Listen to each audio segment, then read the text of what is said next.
12 օր տևած պատերազմը ի վերջո հանգուցալուծվեց հրադադարով։ Ամեն դեպքում այդպես է պնդում ԱՄՆ նախագահ Դոնալդ Թրամփը։ Իր միկրոբլոգում նա ողջունել է Կատարի միջնորդությամբ Իրանի ու Իսրայելի ձեռք բերած հրադադարի համաձայնությունը։ Շնորհավորում ենք բոլորին։ Իսրայելի եւ Իրանի միջև լիակատար պայմանավորվածություն է ձեռք բերվել կրակի ամբողջական դադարեցման վերաբերյալ։ 12 ժամվա ընթացքում, որից հետո պատերազմը կհամարվի ավարտված։ Մինչ հրադադարի մասին պայմանավորվածություն ձեռք բերելը մարտերը տեղափոխվել էին այլ երկրների երկինք ևս։ Երկուշաբթի Իրանը 6 բալիստիկ հրթիռ էր արձակել Կատարում ամերիկյան Ալուդեյդ բազայի ուղղությամբ։ ԱՄՆ-ի բազաներում Քուվեյթում, Իրաքում եւ Բահրեյնում օդային հարձակման ազդանշաններ էին հնչել։ Մինչ հարվածների մասին լուրերը Կատարի արտաքին գործերի նախարարությունը հայտնել էր, որ անվտանգության նկատառումներից ելնելով փակում է օդային տարածքը։ Իսկ հետո Կատարում ԱՄՆ դեսպանատունը ԱՄՆ քաղաքացիներին կոչ էր արել թաքնվել ապաստարաններում։ Մի քանի երկրներ եւս հայտարարել էին իրենց օդային տարածքը փակելու մասին։ Իրանի արտգործնախարարությունը հայտնել էր, որ իրենց նպատակը ամերիկյան ռազմաբազան թիրախավորելն էր եւ իրենց բարեկամ երկրին վնաս հասցնելու միտում չկար։ Մենք չենք խախտել որևէ մեկի իրավունքները եւ երբեք չենք հանդուրժի մեր իրավունքների ոտնահարումը։ Մենք չենք հանձնվելու։ Սա է Իրանի ժողովրդի տրամաբանությունը։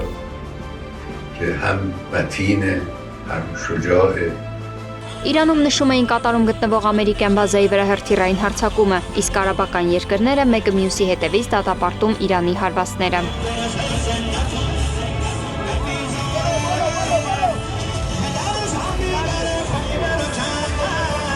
Եգիպտոսի կառավարությունը հարձակումը անվանել էր ինքնիշխանության խախտում, Սաուդյան Արաբիան բարի հարևանության սկզբունքների խախտում, իսկ Օմանը դատապարտել էր տարածաշրջանային լարվածությունը։ Այնուամենայնիվ հրադադարը, որն ըստ էության արդեն հաստատվել է, ձեռնտու է թե Իրանին, թե Իսրայելին։ Այս պահին կողմը Իսրայելին իրապես ձեռնտու չէ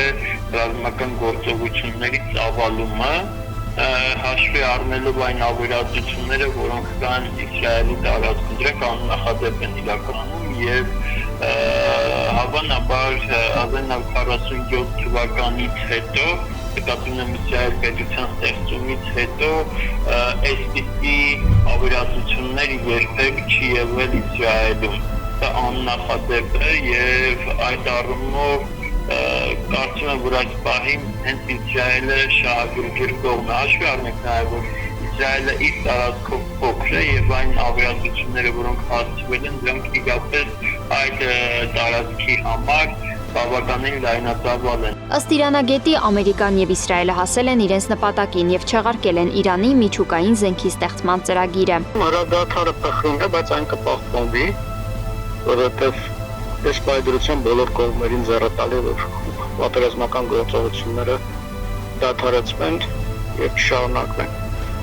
ԱՄՆ-ն եւ Իսրայելը հասել են իրենց նպատակին, եթե ոչ ամբողջությամբ, ապա մի քանի տարով հետ են գցել Իրանի միջուկային ծրագիրը։ Դրա այդ խոցված, վերթիրակոծված ենթակառուցվածքները վերականգնելու համար եւ իրանական միջուկային ծրագիրը զարգացնելու համար Իրանին երկար տարիներ են պետք եւ իրենց պլան մինիմումին հասան։ Հրադադարը կա, պատերազմի ավարտի մասին խոսք ոչ։ Փխրուն հրադադարից մի քանի ժամ անց իսրայելական կողմի պնդմամբ Իրանը հրթիռային հարվածներ է հասցրել, թեև Իրանը հերքել էր տեղեկությունը, պաշտոնական Թել Ավիվը պատասխան հարված է հասցրել Թեհրանին։ Դեռ վաղ է խոսել պատերազմը որպես ամբողջություն, այսինքն համալիր գործողություններ, դրանց ավարտի մասին, բնականաբար ռազմական գործողությունները կարծում եմ առաջիկայում կդադարեն, բայց խոսել, որ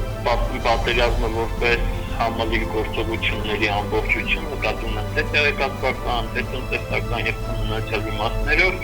դեռ վաղ է դրա մասին խոսել։ Ավելին ես կարծում եմ, որ սա այս պահին վերջված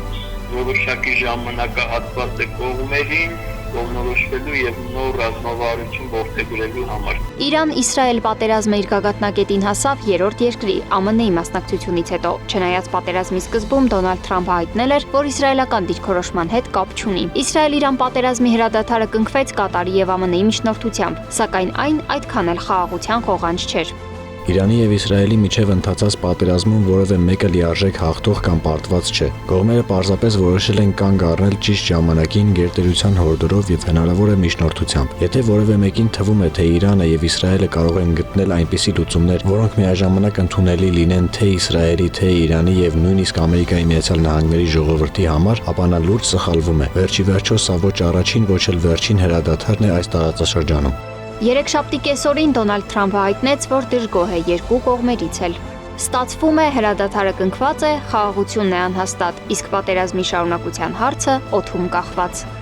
Սվետլանա Թորոսյան, Գեղամ Ղազարյան, ABC Media։